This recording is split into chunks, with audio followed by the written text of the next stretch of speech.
Silence! L'audience va reprendre. Faites entrer l'accusé. Je rappelle que Monsieur Soja est accusé d'usurpation d'identité par l'association Le Gras, c'est la vie, en se vendant sous différentes formes, telles que l'huile, le lait, la viande et autres. Monsieur Soja n'a admis aucun de ces faits. Veuillez reprendre, maître. Je voudrais appeler Monsieur Steak à la barre. On s'est d'abord dit que si les humains ne venaient plus nous voir, c'était de notre faute. C'est pour ça que mon cousin s'est converti au label rouge pour évoluer. Mais on s'est fait hacher par Monsieur Soja et on l'a vraiment dans le jus. Ils nous volent notre travail! Non mais c'est faux. Arrêtez d'en faire tout un fromage. T'as dit quoi sur mon frère? Silence! Monsieur Lee, arrêtez, Jeune pousse de nos jours. Veuillez reprendre, maître. Vous a-t-on déjà comparé à Monsieur Soja? Évidemment, on m'a dit qu'il est meilleur pour la planète, mais moi j'ai vu les chiffres, sa culture déforeste l'Amazonie. Objection! Savez-vous qui sont les plus gros clients de Monsieur Soja? Ce sont les élevages de bétail, autrement dit, vous, Monsieur Steak.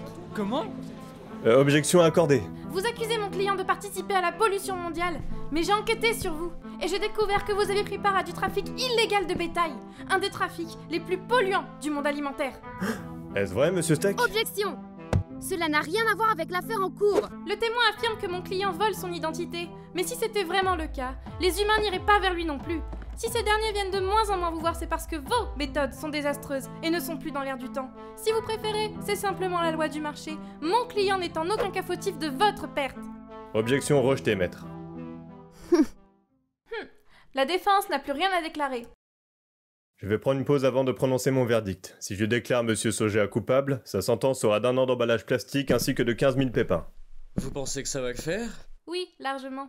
Le juge Hercule Poirot a un cœur d'or, et vu le niveau de celle du procureur, on est très bien parti.